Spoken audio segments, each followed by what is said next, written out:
এখন আমরা জানবো যে কিভাবে একটি ছবিকে এক্সপ্যান্ড করা হয়। তো এক্সপ্যান্ড বিষয়টা কি?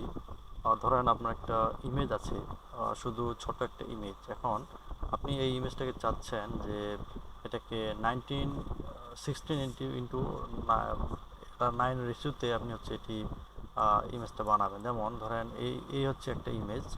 তো এই ইমেজটা এখন আছে কীরকম, ধরেন একটু ছোট। এখন আমি চাচ্ছি যে চতুর্পাশে আমার ছবিটা হবে এবং এই চতুর্পাশে আমার এইরকম ডিজাইনগুলো আমার ভেসে আসবে। তো এটা কীভাবে করবেন? এটার জন্য সবথেকে ভালো একটি ওয়েবসাইট হলো pixelcut.ai। তো আপনি এখানে আসবেন, আসার পরে আপনার যে ইমেজটা, আপনি সেই ইমেজটা হচ্ছে এখানে আপলোড করে দিবেন। তো আপলোড করার পর আমি নতুন করে যাই, তাহলে আপনারা হয়তো জিনিসটা বুঝতে পারবেন।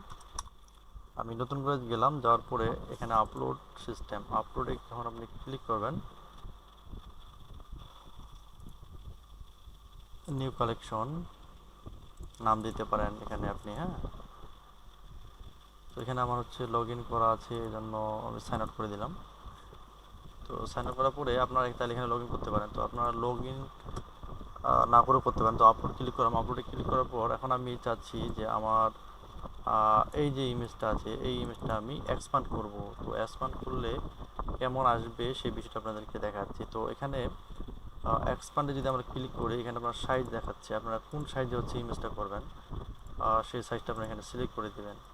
তো আমি যদি এখানে যে 16:9 যদি করি, তাহলে আমার এই যে চতুর্পাশে যে অপশনটাগুলো আছে এগুলো হচ্ছে এক্সপান্ড করে দিবে। তার মানে এই যে পিছনের যে ব্যাকগ্রাউন্ডটা আছে, এই ব্যাকগ্রাউন্ডের সাথে মিল রেখে আমার কিন্তু বাকি যে জায়গাটা আছে এটা ফুল করে দিবে।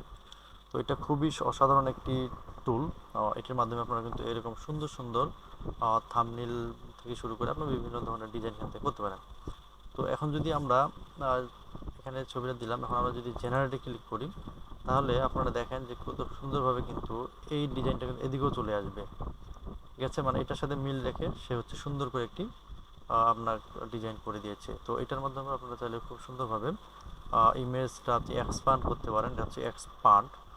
তো ভিডিওগুলো যদি আপনাদের ভালো লেগে থাকে, তাহলে অবশ্যই আমাদের ইউটিউব চ্যানেলটি সাবস্ক্রাইব করে সাথে থাকবেন। আসসালামু আলাইকুম রহমতুল্লাহ।